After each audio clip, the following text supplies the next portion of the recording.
Sabahınız xeyirli olsun. Təqsirləndirilən şəxs Ermənistan vətəndaşı Aray Karutunyan, Bakusakyan, Arkadi Kukasyan, David Babayan və digərlərinin barəsində olan cinayət işi üzrə açıq keçirilən məhkəmə prosesinin növbəti baxış iclasının müdafiə tərəfinin təqdim etdiyi əlavə sübutların araşdırılması ilə davam etdiriləcəyi gözlənilir. Qeyd edək ki, ötən məhkəmə iclaslarında müdafiə tərəfi bir neçə sübut təqdim edib, əlavə sübutlar və onların məhkəmədə araşdırılmasına başlanılıb. Bir neçəsi ötən iclaslarda araşdırılıb, bəzilərinin isə bugünkü iclaslarda araşdırılması gözlənilir. Eyni zamanda bir qrup zərərçəkmiş və zərərçəkmişin hüquqi varisləri məhkəməyə müraciət edərək üzürlü səbəblərdən prosesdə iştirak edə bilmədiklərini, ibtidai istintaq zamanı verdikləri ifadələrini təsdiqlədiklərini və həmin ifadələrin də məhkəmədə elan olunmasını xahiş etmişdilər və məhkəmə də tərəfləri dinləmiş və buna etiraz edən olmamışdı.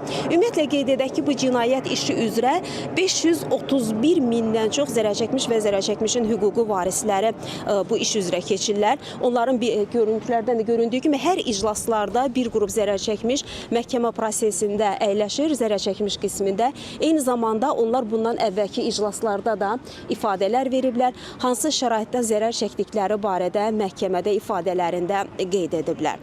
Ümumiyyətlə qeyd edək ki, bu cinayət işi üzrə həm də çoxsaylı zərər çəkmişlərin hüquqi varisləri keçir, onların hüquqlarında nümayəndələri müdafiə edirlər. Açıq keçən məhkəmə iclasında isə təqsirləndirilən şəxslərin hər birinə iki müdafiəçi ayrılıb, həmin müdafiəçilər də məhkəmə prosesində müxtəlif vəsadətlərlə çıxış edirlər. Həm təqsirləndirilən şəxslər, həm də onların müdafiəçiləri hər məhkəmə iclaslarında müxtəlif vəsadətlərlə çıxış edilir. Qanun çərçivəsində olan vəsadətlər də təmin olunur. Qeyd edək ki, təqsirləndirilən 15 nəfər Ermənistan vətəndaşı Azərbaycan və xalqımıza qarşı çoxsaylı cinayətlər törətməkdə təqsirli bilinirlər. Onlara qarşı Azərbaycan Respublikası Cinayət Məcəlləsinin bir neçə maddəsi ilə, o cümlədən sülh və insanlıq əleyhinə cinayətlər, müharibə cinayətləri, terrorçuluğun maliyyələşdirilməsi, soyqırım, muzluluq və digər maddələri ilə təqsirli bilinirlər.